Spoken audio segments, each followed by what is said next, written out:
mes élèves. Where do you think I am today? Okay, so when I left you last, it was in a bit of a hurry because it was about to blow away and the umbrella was about to blow away and I was trying to figure out what I was going to do. So I have to pick up here in the middle of chapter 26. So here we go. When last we left Tori, she still had not found Jacob. She feels like she needs to search the boats because she thinks he's being held on one of them. And if she waits too long, there's going to be a problem. So, have you guys figured out where I am yet? Here we go. I'm going to start on the second page, on page 169, so you guys can follow along. Thad listened open-mouthed. When I finished talking, he said, "You really think Jacob got crimped?" "I do," I cried. "I don't know what else to believe. Jacob wouldn't just go away. I know that. Someone stole him. And if Sam is right, I have to find him fast." "Nice that kid Sam told you." "It was, except he asked me not to say anything about him. And I did." "You too. Senor Rosales, the police chief, you. Being upset makes me stupid. I hate being stupid," I fairly shouted. "I should never have left Jacob alone." I smeared the tears from my face. Thad shifted about with discomfort. Then he said, "All right then, what are we going to do about it?" I heard that we was ever grateful. I said, "I have to go to the cove and search Rotten Row. There are hundreds of ships." "Thad," I cried, "I have to find him." I think I was yelling at myself. Thad looked up at me, got up, and said, "Okay, let's go." I was not going to argue. "Un momento," I said, and hurried out of the tent and to the cafe. Senor Rosales was working. I'm sorry, I currently have something very loud next to me. Hopefully he's going to go soon.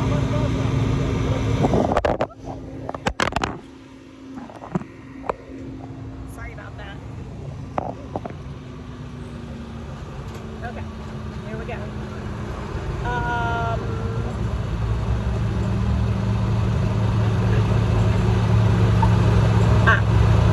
I hurried out of the tent and to the cafe. Senor Rosales was working, cooking and serving meals to a line of men. "Lo siento," he called to me, because remember, he was supposed to be going with her, but he's pretty busy in the cafe.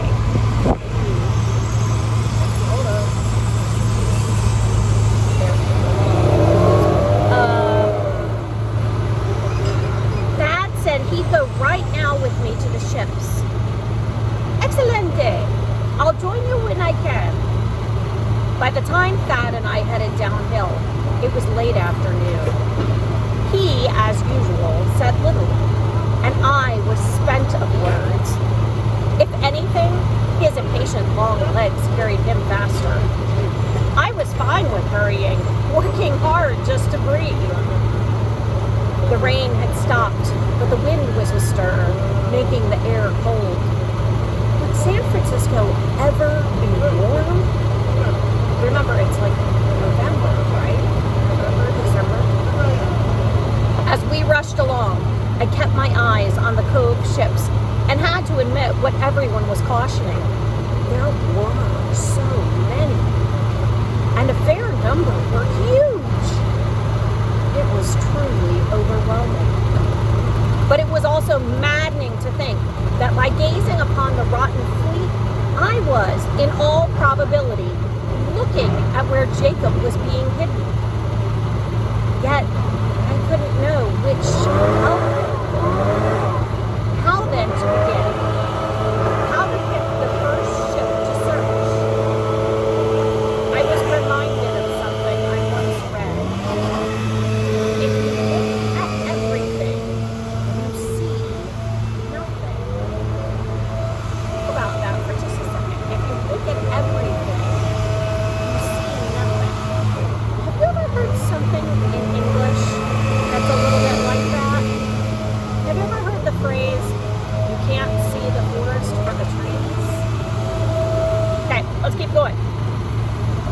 Then I told myself, I'm doing something. And I struggled to soothe myself by thinking, it's better doing than dithering. I was desperate to begin.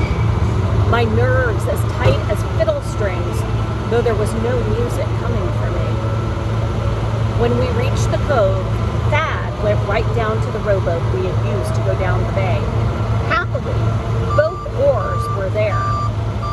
But I also saw that the tide was rising, which would hinder rowing. We shoved the small boat into the water. The sound of it grating over the sand made me shiver.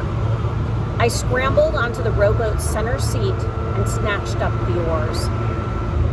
"Where are we starting?"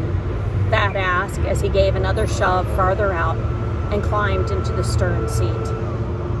I looked over my shoulder at the mass of desolate ships and realized I wished that someone might just say, "Go to that brig, the one with the tattered jib hanging from its bowsprit. Or, it's the three-masted frigate with a broken angel figurehead."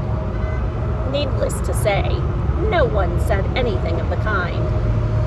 Instead, I sat motionless, overwhelmed by what I was wanting, needing to do, while knowing that time was crucial and flowing fast like the tide. Thad came to my rescue. "Let's try that small one," he pointed. "See her? On the edge?" I saw the boat he meant. A small vessel, not nearly as big as the others in the fleet. She had but one main mast, plus what they call a mizzen at the stern. Relieved to have a direction with which to begin the search, I began to row, though I was too fraught to labor well. Each time the oars hit the water, they splashed noisily, making us jerk forward so that my braid kept whipping around, bothering my face. I had to struggle to keep my hands under control. In fact, they were trembling. My eyes hurt with suppressed tears. Thad, impatient, held out his hands, telling me he was willing to row. Annoyed, I snapped, "I can do it. Just tell me where to go." "What kind of boat is it?" I asked, trying to ease the tension. "It's what they call a ketch," he said as we moved along with greater ease. "Bet she came down from Oregon. The sails are only half lowered. Her crew, 2, 3, they couldn't get off her fast enough." I looked around and saw the boat we meant. There was a sign tacked to her bow that read, "Off for riches, help yourself." We drew close. I used one oar to swing our boat about until the stern bumped right against the ketch's hull. Thad stood, reached up, found a grip hold, and pulled us closer. "Jacob!" I shouted. "Jacob, it's me! Tori! Jacob!" There was no answer. Thad grabbed a loose line and pulled. It proved long enough to tie our rowboat so as to keep her from floating off. I wondered what they were going to do about that.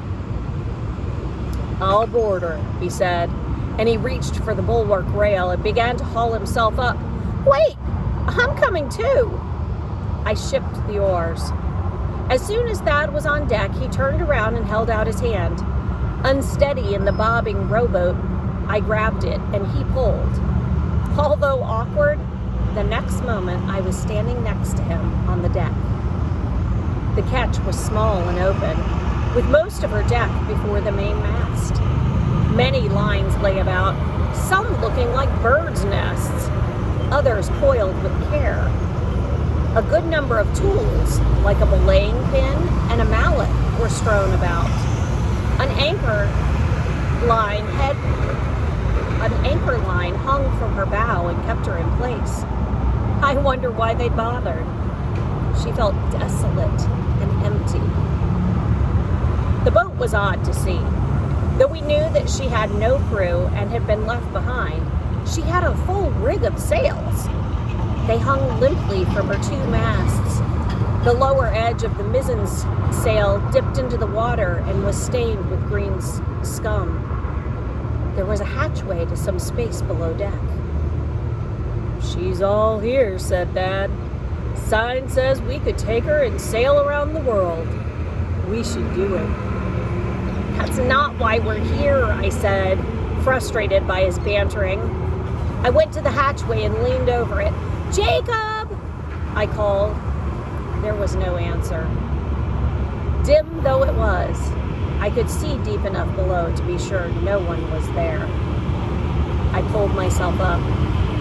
"Not here," I announced. Dad said, "Let's try another ship." I was really hoping maybe they'd get super lucky and find him in the first one. What about you?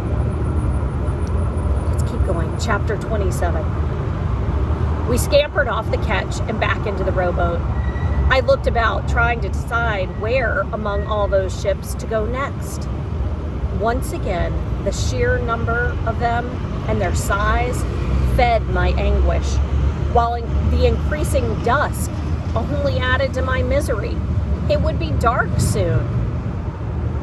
"I'm betting on that one," said Dad, pointing to the nearest ship. She was a two-masted brig.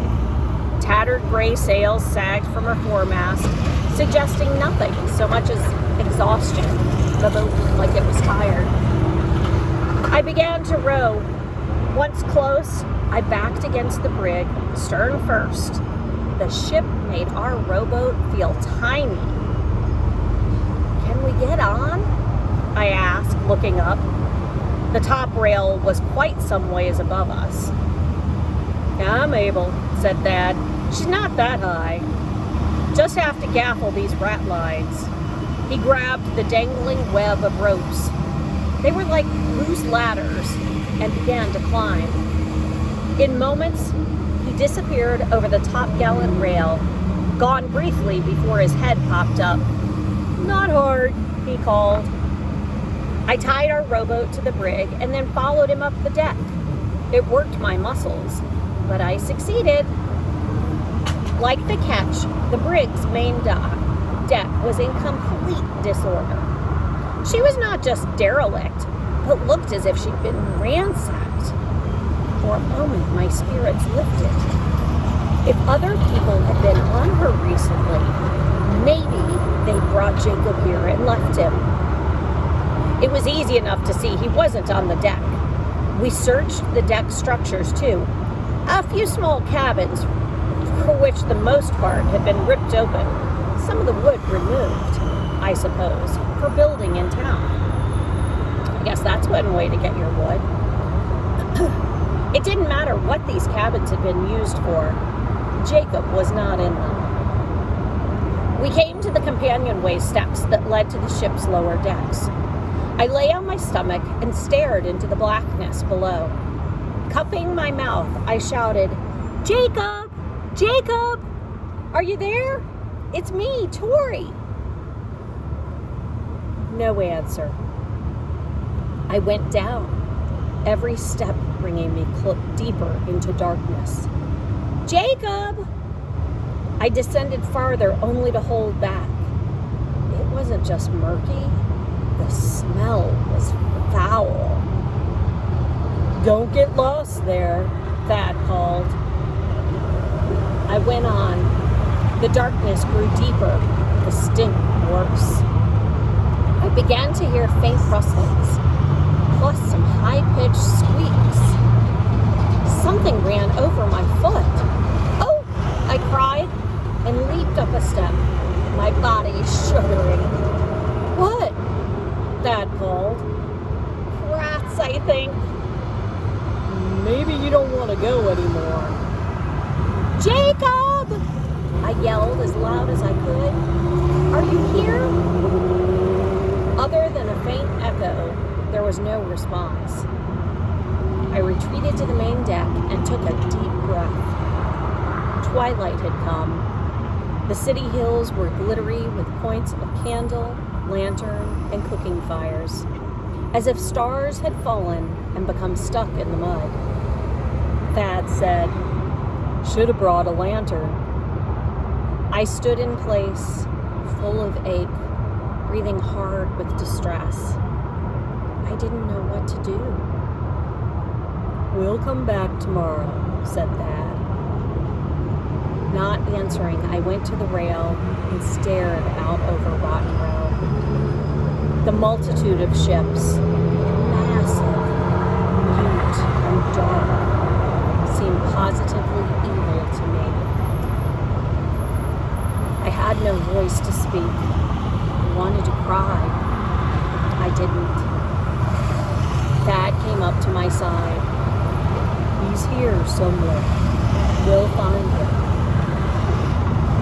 "Oh," I managed to say, then added, "Thank you for helping." "Oh, for helping."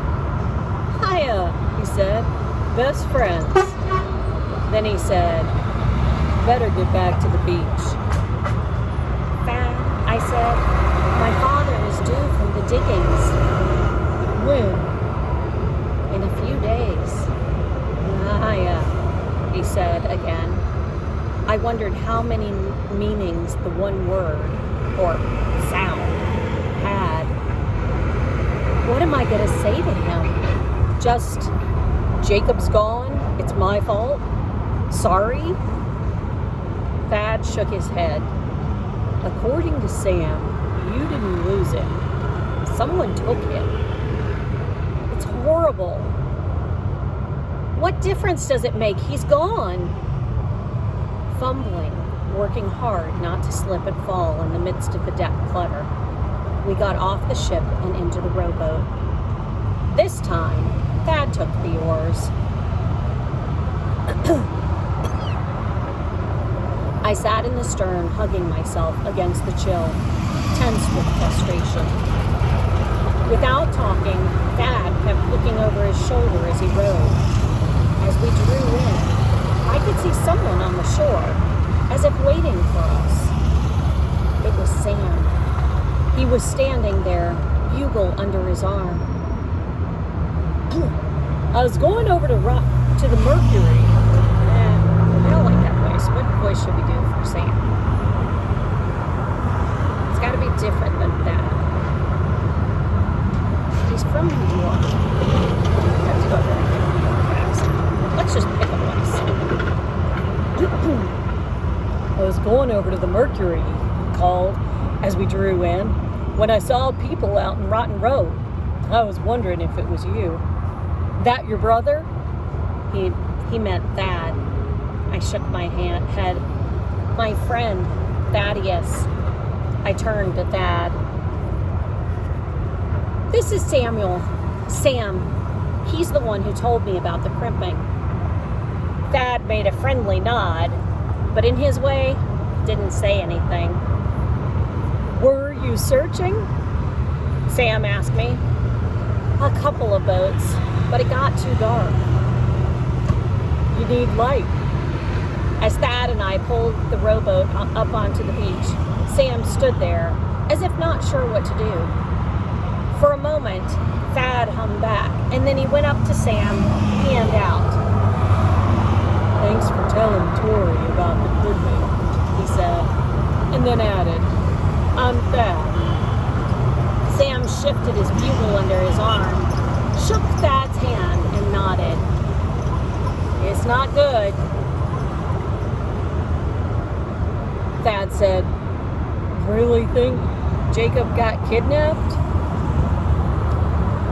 Sam looked at me. "You were in my tent. You notice how many beds there were?" 3. "One belongs to that brother I told you about." Thad said, "What happened to him?" "One night, he vanished. From the Mercury, just like her brother." "Whoa," said Thad. "Don't know for certain, but we're pretty sure. Disappeared in September. Crimped. Not a trace." I stared at him, No idea where? Sam shook his head. Dad said, "Did you tell the police?" "They're not about to help colored folk." "That's awful," I said, even as I recognized the weakness in my words. "That's why I told you about Castle. I don't want it happening to your brother or anyone." "Jacob's a kid," said Dad. He turned to me. "How old?" 10. "Can't see what use he'd be." "Ship boy," said Sam. "Some people, let me tell you, they like to be waited on. Can make a man feel important." I heard his deep anger. Not knowing what to say, I turned my back on the boys and stared out at the Rotten Row ships. Faint as they were, I couldn't take my eyes from them. As I thought, Jacob is there somewhere. I hated them. The ships. "You gonna search some more?" asked Sam. Dad said, "Too dark." Sam said, "You might be able to get a lantern at the Mercury. Take a few minutes." I turned about. "Thank you," I said, grateful. "But going on those ships at night," said Sam. "It'll be dangerous." Then he lifted his bugle. "I've got to work." "I'll go with you," Dad said to Sam. "One thing," said Sam. "I don't want Castle seeing me with you at the Mercury." He turned to Thad. "She," he meant me. "Explain who that is?" Dad nodded. I felt a stab of guilt. Why she feel guilty? She wasn't supposed to be telling anyone. "Let's go then," said Sam. "Sam," I called out, "I made a bad mistake." "What?" "I went to the police. Chief Fallon. I thought he might help me find Jacob. I told him he might have been crimped, and then he asked me how I knew that. I was so upset, but I let it slip that it was you who told me." The light might have been dim, but I could see Sam's face fill with anger. "You told him about me?" I nodded. Sam spun away. Mortified, I called out, "I'm sorry. It was wrong of me. I hope nothing bad comes of it." "Me too," I heard Sam say. He was still not looking at me. To Thad, he said, "Come on, let's go." His voice had changed. It wasn't friendly. I felt awful. The two of them started to walk away. I wanted them to be friends. I could hear Thad say, "That's ghastly about your brother." "I'm from Maine." "Beth, where are you from?" I got back into the rowboat and sat on the center seat, staring bleakly out over the cove. I was angry at myself for betraying Sam and wondered if he would talk to me again. What if my talking to the police made trouble for him? I thought of Jacob as well. Was he in a cabin on one of those ships? In the hold? Was he tied up? Did he have anything to eat? Did he know I was looking for him? There I was, a 14-year-old, and for the first time in my life, I was not just upset, but mortified, deeply disappointed, not liking myself. I like to think of myself as older, wiser. I was older, maybe, but obviously not wiser. Is distress the best teacher? Or pain? I had both. I had the thought, does knowing you aren't wise make you wise? As I sat there, trying to sort my emotions, I heard footsteps crunch on the beach behind me.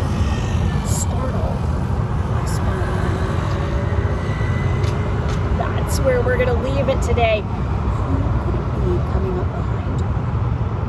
Go back to that in the last paragraph, that thought. Does knowing you aren't wise make you wise? Something to think about. Guys, next time we start, we will be on chapter 28, and who knows where Mrs. Barrett will be. Okay, don't forget, you're supposed to come up with maybe the thing around me and also the place that I am. Okay, all of the best answers, those who have the best score, you can get 2 points for each place. Will all be entered into a raffle.